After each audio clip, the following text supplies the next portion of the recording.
अध्यात्म क्या है? धर्म क्या है?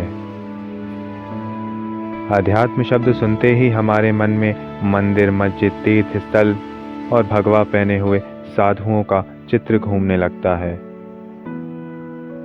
तो प्रश्न उठता है कि क्या केवल भौतिक गुणों को देखना, सुनना, समझना अध्यात्म है? और अगर भौतिकता से परे कुछ है तो वह क्या है? इसी प्रकार से धर्म का तात्पर्य सदैव किसी के मुस्लिम, सिख, ईसाई, जैन तथा बौद्ध होने से निकाला जाता रहा है। ईमान, नमाज, ज़कात, रोज़ा, हज है तो तुम मुस्लिम हो और 16 संस्कार हैं तो तुम हिंदू। ऐसे कई मंतव्यों से हमारा विश्वास गढ़ा है।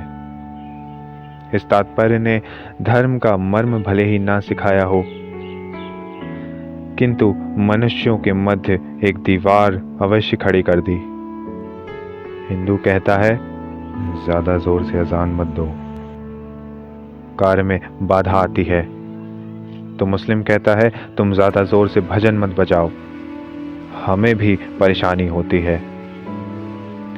अपने भौतिक गुणों के वशीभूत होकर हम स्वयं के धर्म को धर्म मानते रहे और दूसरों के धर्म को मिथ्या।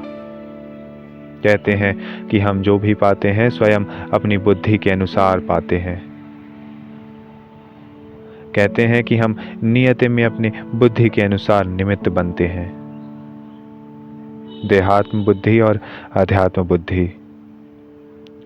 देहात्म बुद्धि से देखने पर हमें हरा रंग मुस्लिमों का लगता है और लाल रंग हिंदुओं का। एक ऐसा शरीर जिसके लंबे बाल हों, होठों पर लाली हो, पैरों में पायल हो, देहात्म बुद्धि से देखने पर वह एक स्त्री प्रतीत होगी, किंतु अध्यात्म बुद्धि से देखने पर वह अनंत ज्ञान स्वरूप चिन्मयी मां का प्रतिरूप दिखाई देगी। जो भौतिकता से परे है, जो देहात्म बुद्धि से परे है, जो हमारे बोध से आत्मा में महासृष्टित हुआ, वही धर्म है और वही अध्यात्म। मैं के परे जो चेतना है वही निस्वार्थता का बोध होता है।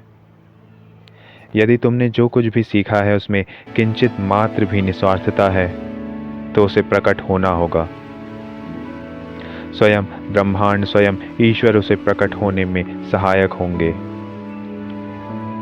धर्म और आध्यात्मिकता एक नहीं। धर्म केवल मार्ग है और आध्यात्मिकता नियति।